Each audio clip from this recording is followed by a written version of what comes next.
కాసు మహేష్ రెడ్డి మాజీ ఎమ్మెల్యే వచ్చారు, అలానే ఎమ్మెల్సీ వచ్చారు. సార్ ఎట్లా చూస్తారు పల్నాడులో ఎలాంటి పరిణామాలు? 30 రోజుల నుంచి ప్రతి చోట ఏదో ఒకటి అఘాత్యం జరుగుతుంది. మర్డర్లో రాష్ట్రంలో మీరు చూస్తే 30 రోజుల్లో ఏం జరిగింది తెలుగుదేశం ప్రభుత్వంలో అంటే 3 రేపులు, 31 మర్డర్లు, 35 ఆత్మహత్యలు, 3000 ఇళ్ల మీద దాడులు.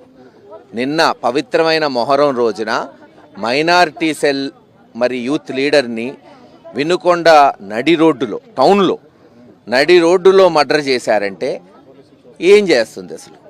ప్రభుత్వం ఉన్నట్ట, లా అండ్ ఆర్డర్ ఉన్నట్ట, లేనట్లా చెప్తూనే ఉన్నాడు పాప జగన్మోహన్ రెడ్డి గారు. వీళ్ళు అధికారంలోకి వస్తే, తెలుగుదేశం వస్తే మేనిఫెస్టోని చెత్తబుట్టలో వేస్తారు. ఈరోజు అదే జరిగింది. మేనిఫెస్టోనేమో చెత్తబుట్టలో వేశారు, రెడ్ బుక్ రాజ్యాంగం నడుస్తుంది ఆంధ్ర రాష్ట్రంలో.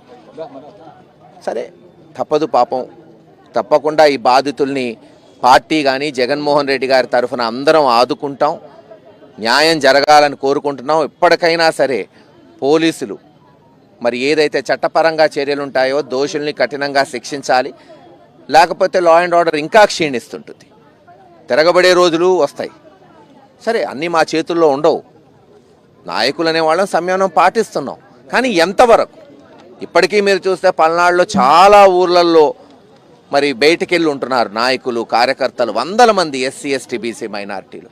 అక్కడ రామకృష్ణారెడ్డి గారిని ఒక మాజీ శాసనసభ్యుడిని అన్యాయంగా అరెస్ట్ చేసి జైల్లో ఉంచారు. ఇవన్నీ కూడా చట్టపరంగా ఎదుర్కొంటాం జగన్మోహన్ రెడ్డి గారి నాయకత్వంలో. కానీ ఇది పరాకాష్ట. నడి రోడ్డులో మొహరం రోజున, పవిత్రమైన రోజున మళ్ళీ మైనారిటీ సోదరుని మర్డర్ చేయటం అంటే దానికి మళ్ళీ వెనకేసుకొస్తున్నారు. ఇది రాజకీయ హత్య కాదు, ఇది పర్సనల్ హత్యలు, ఏది పడితే అది చెప్పిస్తున్నారు.